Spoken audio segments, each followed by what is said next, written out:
ती बेशुद्ध पडली. पण जेव्हा शुद्ध आली तेव्हा तिच्या हातात होतं एक असं सत्य ज्याने श्रीकांतचा चेहरा फिका पडला.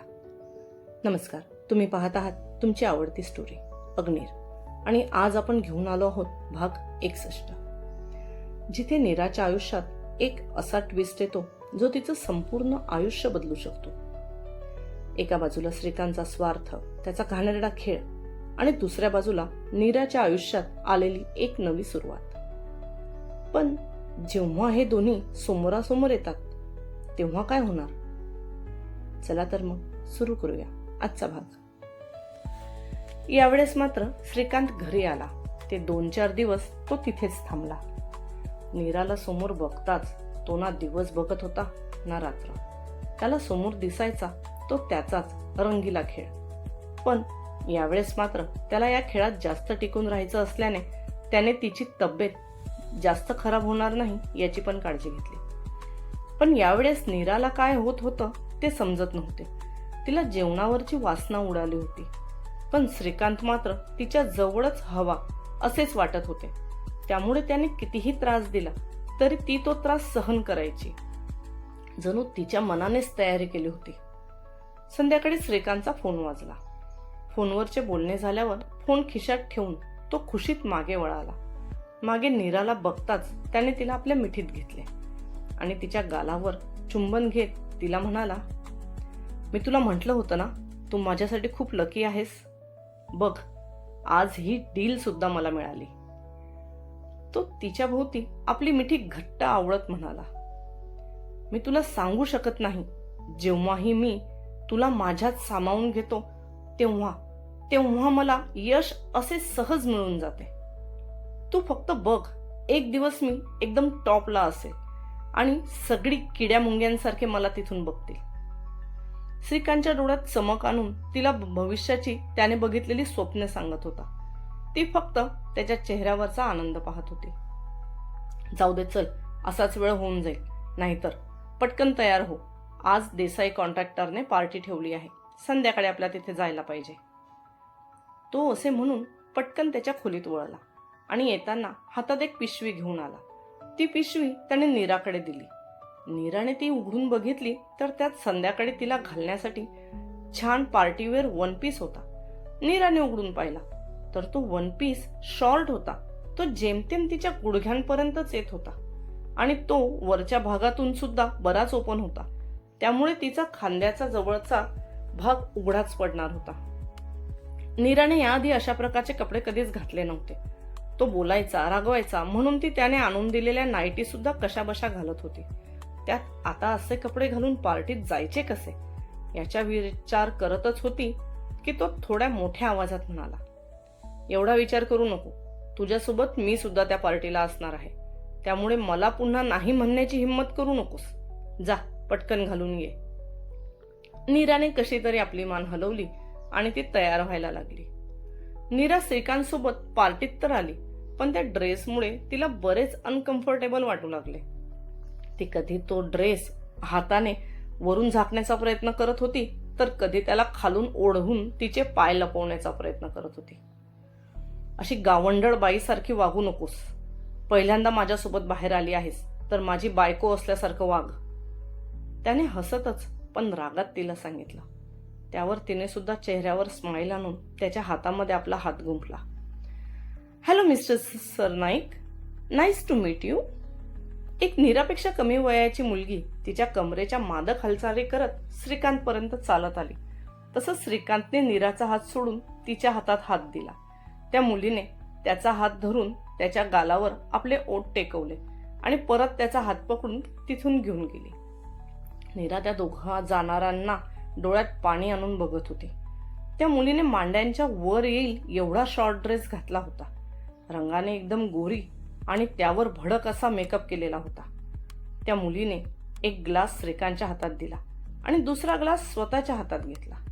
ती हसून हसून त्याच्याशी काहीतरी बोलत होती आणि तो सुद्धा तिला तिच्या प्रत्येक गोष्टींवर प्रतिसाद देत होता. नीराचे त्या पार्टीत कोणीही ओळखीचे नसल्याने ती तिथेच एका बाजूला त्या दोघांकडे बघत उभी राहिली. बऱ्याच वेळाने श्रीकांतचे लक्ष नीराकडे गेले. तेव्हा तो 2-4 माणसांसोबत हातात ड्रिंकचा ग्लास घेऊन काहीतरी बोलत होता. त्याने एका हाताने नीराला त्याच्याजवळ येण्यासाठी खुणावले. तशी ती सुद्धा आता हळूहळू चालू लागली. बऱ्याच वेळेची उभी असल्याने तिच्या पायात आता कळ येत होती. पण तिला इथे कोणताही तमाशा नको असल्याने तिने चुपचाप श्रीकांत म्हणेल ते करायचे ठरवले. देसाई सर, ही आहे नीरा. मी तुम्हाला म्हणालो होतो ना, माझा लकी चॅम. श्रीकांतने देसाईला नीराची ओळख करून दिली. तसं देसाई एकटक तिला बघू लागला. त्याच्या अशा बघण्याने नीराला फार ऑकवर्ड वाटत होते. तिने तिचा ड्रेस व्यवस्थित करत त्याला एक स्माइल दिली. आणि नीरा, हे आहे मिस्टर देसाई, माझे पार्टनर. श्रीकांतने पार्टनर म्हणताच देसाईने मान हलवत त्याला करेक्ट केलं. मी तुमचा पार्टनर नाही आहे, कारण पार्टनर सगळ्याच गोष्टीत पार्टनर असतो. हे वाक्य बोलताना त्याने हळूच नीराच्या खांद्यावर हात ठेवला. तसं लगेच नीराने तिचा खांदा आकसून घेण्याचा प्रयत्न करताच त्याने त्यावर पकड थोडी घट्ट केली. तिने भरल्या डोळ्याने श्रीकांतकडे पाहिलं तर तो त्याच्या हातातला ग्लास उंचावून देसाईला काहीतरी खुणावत होता. त्या दोघांच्या चालू असलेल्या खानाखुणा पाहून नीराला पुढच्या परिस्थितीची जाणीव झाली आणि तिच्या मस्तकात एक कळ येऊन तिला तिथेच भोवळ आली. जेव्हा नीराला शुद्ध आली तेव्हा ती एका पॉश रूमच्या कॉटवर झोपली होती. तिने डोक्याला हात लावून आठवण्याचा प्रयत्न करताच तिला पार्टीतले ते दोघे आठवले. तसे ती घाईघाईत उठून बसली. आह, तुम्ही अशा उठून नाही शकत. तिच्या कानावर एका लेडीचा आवाज आला. तसं तिने चेहरा फिरवून तिच्याकडे पाहिलं. तिच्या अंगावर घातलेले कपडे आणि दागिन्यांनी ती सुद्धा त्याच पार्टीत आली असेल असे वाटत होते. मी डॉक्टर आहे. पार्टीत तुम्हाला चक्कर आली म्हणून माझ्या सल्ल्याने तुम्हाला इथे झोपवले आणि मी तुमचे चेकअप केले. नीराच्या डोळ्यातला प्रश्न पाहून ती लेडी खूप प्रेमाने नीराला म्हणाली. आणि माझे हसबंड? नीराने श्रीकांतबद्दल विचारताच ती आठवण्याचा प्रयत्न करत म्हणाली, त्यांच्याबद्दल तर मला काही माहीत नाही. मे बी तुम्ही बिझनेस विषयी बोलत होता तेव्हाच तुम्हाला चक्कर आली आणि मी इतर लोकांच्या मदतीने तुम्हाला इथे घेऊन आले. पण अशा परिस्थितीत तुम्ही स्वतःची काळजी घ्यायला हवी होती. तुमच्या शरीरात हिमोग्लोबिनची फार कमी वाटते. त्यात तुम्ही बहुतेक प्रॉपर जेवणही पद्धतीने करत नाहीत. हे बाळासाठी फार हानिकारक होऊ शकते. ती जे बोलली ते नीराच्या डोक्यावरून गेलं म्हणून तिने परत विचारलं, बाळाला म्हणजे? ओह, पण माझ्या अंदाजाने तुम्हाला 6 आठवड्यांच्याही वर झाले असावे. मग तुमचे पिरियड्स तुमच्या लक्षात कसं आलं नाही? आतापर्यंत तर पहिली सोनोग्राफी होऊन बाळाच्या हार्टबीट सुद्धा तुम्हाला ऐकायला मिळाल्या असत्या. ती बाई सांगत होती, पण नीरा मात्र फक्त बाळ या विषयातच अडकून पडली होती. थोडा वेळ लागला तिला ते सगळं डोक्यात प्रोसेस व्हायला. पण जसं तिला या गोष्टीची जाणीव झाली तसे तिचे डोळे यावेळेस आनंदाने भरून आले. मातृत्वाची जाणीव होताच सुख जणू तिच्या आजूबाजूला उड्या मारू लागले. हे घ्या, प्रेग्नेन्सी किट आहे. तुम्ही एकदा वॉशरूममध्ये जाऊन शोअर करून घ्या. मी डॉक्टर असल्याने बहुतेक वेळेस हे माझ्या पर्समध्येच राहते.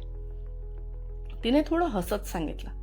ते किट हातात घेऊन नीराने एक वेळेस त्या किटकडे पाहिले आणि मग अलगट कॉटवरून उतरून ती वॉशरूमकडे गेली. जसे त्या किटवर 2 लाल रंगाच्या रेषा आल्या तसे नीराने दोन्ही हातात ते किट धरून आपल्या कपाळाला लावले आणि ती फुंदून फुंदून रडू लागली. सगळ्या भावना आनंदाने तिच्या एकवटल्या होत्या. तेवढ्यात त्या लेडीचा परत आवाज आल्याने तिने स्वतःला नॉर्मल करत आपला चेहरा पुसला आणि हसतच बाहेर येऊन तिला म्हणाली, थँक्यू डॉक्टर. आज तुम्ही मला तो आनंद दिला आहे ज्याचा मी कधी विचार केला नव्हता. मी यासाठी आयुष्यभर तुमची ऋणी राहील. त्या लेडी डॉक्टरनेही तिच्या भावना समजून घेत तिला एक हलकी मिठी मारली आणि मग दोन्हीही त्या खोलीबाहेर आपापल्या रस्त्याने निघाल्या. नीराने बाहेरून पाहिले तर पार्टी केव्हाच संपली होती. पण तिथे आता श्रीकांतचा ड्रायव्हर तिला घेऊन जाण्यासाठी उभा होता. आज नीराच्या डोळ्यात पाणी जरी असले तरी तिचे हे अश्रू दुःखाचे नाही तर सुखाचे होते. ती हसत ड्रायव्हर सोबत घरी आली तेव्हाही तिच्या चेहऱ्यावरचा आनंद काही कमी झाला नव्हता. नीराने आत पाय टाकताच श्रीकांतने जोरात फ्लॉवर पॉट तिच्या पायाजवळ आदळला. त्यामुळे दचकून ती थोडी मागे झाली. पण पुढे श्रीकांत जे बोलला ते ऐकून मात्र तिच्या पायाखालची जमीन सरकली. काय झालं होतं तुला अचानक? तो देसाई काय तुला खाणार होता, जे त्याने हात लावताच लगेच बेशुद्ध झाली? तो नवरा होता तिचा, आणि तोच तिला दुसऱ्या माणसाने हात लावल्यावर काय झालं होतं हे विचारत होता. पार्टीमध्ये त्याने कोणालाही ती त्याची बायको म्हणून ओळख करून दिली नव्हती. खरं पाहता तर त्याने देसाई सोडून कोणालाच तिची ओळख करून दिली नव्हती. ती डोळ्यात आश्चर्य घेऊन त्याच्याकडे बघू लागली. नीरा, कसं सांगू तुला? या देसाई सोबत पार्टनरशिप करून मला आज एवढा पैसा मिळाला आहे.